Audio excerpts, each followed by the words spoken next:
Ismail Al-Ansori merupakan anak magang di Pemprov DKI Jakarta di era kepemimpinan Basuki Cahayapurnama. Dia mendapat tugas khusus dari Ahok, yakni mengawasi APBD DKI Jakarta. Ismail mulai magang bersama Ahok itu pada Oktober tahun 2015. Selesai magang, lulusan S2 jurusan Studi Pembangunan ITB itu menerima tawaran menjadi staf. Selama melototi APBD dia menemukan dana-dana siluman. Hari ini, Ismail membuat ramai media sosial karena tulisannya di Facebook.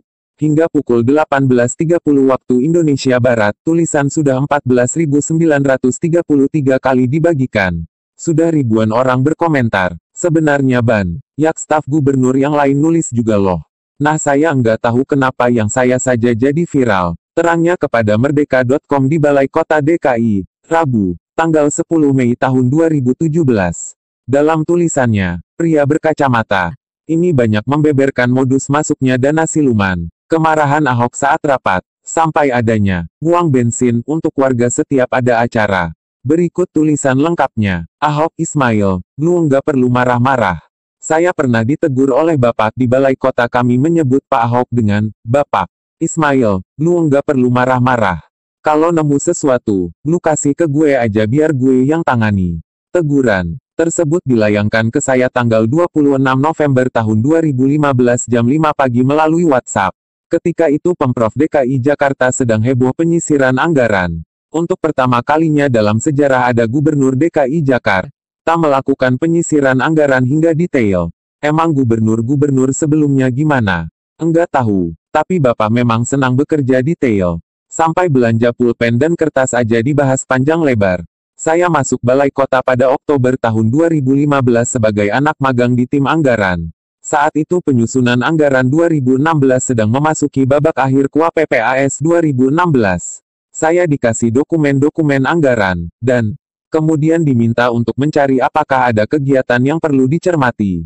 Saya tidak sendiri. Selain ada satu lagi di tim anggaran, ada juga teman-teman dari tim lain yang membantu menyisir anggaran. Dari penyisiran kami ada beberapa temuan atau indikasi kegiatan yang tidak efektif dan efisien. Kemudian saya membuat kompilasinya. Saat itu kami penasaran apa yang terjadi pada proses penyusunan anggaran sehingga dokumennya seperti tidak matang. Untuk mencari jawaban atas pertanyaan tersebut, saya kemudian ngobrol-ngobrol dengan banyak orang. Ketemulah dengan beberapa PNS muda yang ternyata prihatin dengan proses penyusunan anggaran saat itu. Singkat kata, saya menemukan ada langkah-langkah yang dilewati, sehingga penyusunan anggaran menjadi terkesan tidak terkendali. Selain itu, aplikasi IT yang sudah dibuat pun ternyata pemanfaatannya minimal. Temuan ini kemudian saya laporkan kepada PIC saya. Saat itu hari Senin tanggal 16 November tahun 2015 sore hari. PIC saya waktu itu tahu bahwa situasinya cukup parah.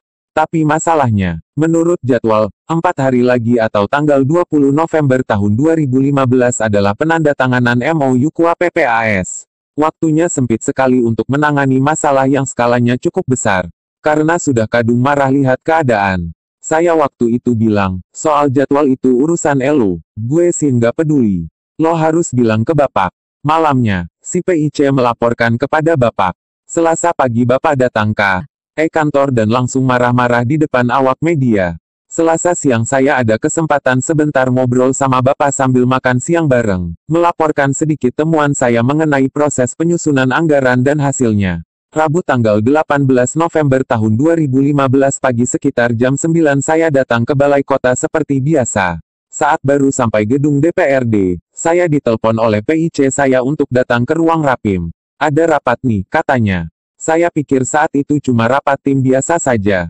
Saya mendekat ke ruang rapim masih mengunyah pisang goreng yang saya beli di samping Bank Bangkok. Agak bingung kenapa kok di depan ruang rapim ada beberapa staf PNS. Lalu saya masuk. Saat mau buka pintu, saya dengar Bapak sudah marah-marah. Ketika kepala saya nongol di pintu, Bapak langsung bilang, Ismail, coba kamu tunjukin hasil kemarin melototin anggaran. Paparin aja. Saya minta waktu sekitar 10 menit untuk rapikan paparan. Terutama karena saya harus menghilangkan kalimat-kalimat yang sensitif. Setelah sudah saya rapikan, kemudian saya minta izin untuk memaparkan temuan-temuan anggaran. Saya pakai bahasa yang cukup frontal saat itu. Waktu itu saya pikir periode magang kan hanya sampai Desember tahun 2015. Cuma tersisa 1,5 bulan lagi. Jadi, buat apa saya santun dan jaim? Akhirnya saya beberkan hal-hal yang menurut saya, dan teman-teman magang, kurang tepat.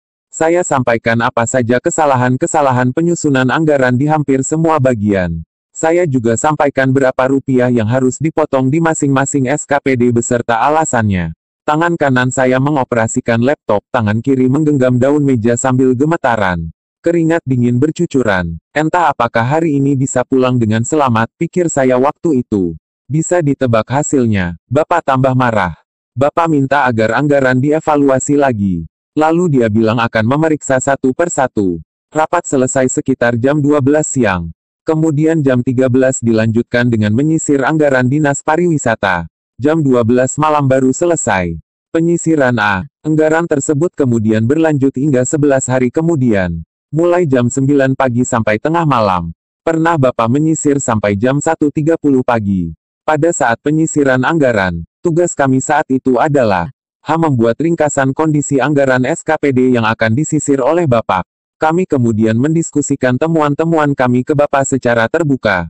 Sebenarnya apa yang saya dan teman-teman temukan saat itu bukan berasal dari penilaian ahli expert judgment. Sebaliknya, kami justru baru mengenal anggaran di Pemda. Kami hanya mengandalkan logika dan pengetahuan yang selama ini kami dapat selama di luar birokrasi.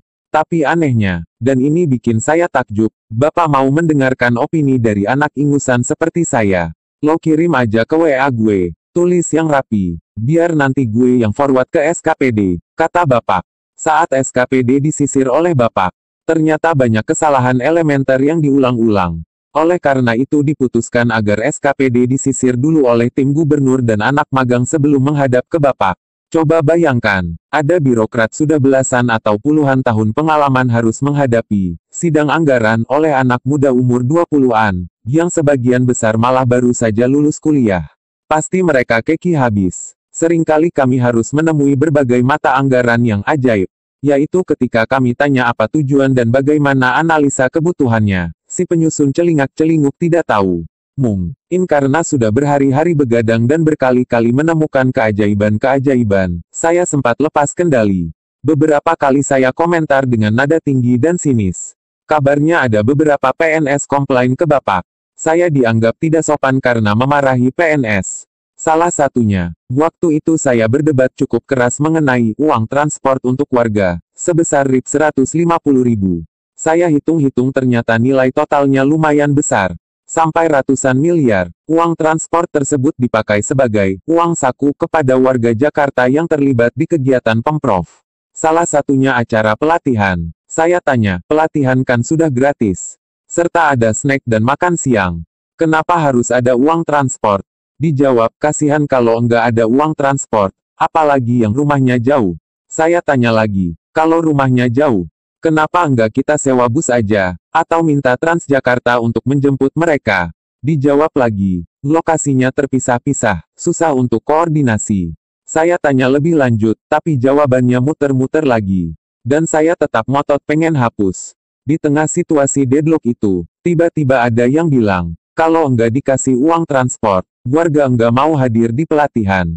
Saya pikir, itu jawaban yang jujur. Kemudian saya komentar, Bapak Ibu kan bilang bahwa pelatihannya bagus dan dibutuhkan. Jika warga enggak mau datang ke pelatihan hanya karena enggak ada uang transport, maka pelatihannya berarti enggak bagus dan enggak dibutuhkan. Rupanya komentar saya ini dianggap kurang ajar. Dan bodohnya, saya waktu itu sama sekali tidak sadar bahwa yang saya hadapi adalah wali kota, wakil wali kota, dan sekretaris kota. Lalu datanglah teguran dari Bapak agar saya bisa lebih menahan diri. Dari kejadian itu, saya baru sadar bahwa ternyata Bapak itu sabar banget. Saya baru sebentar di balai kota aja sudah pengen marah-marah mulu.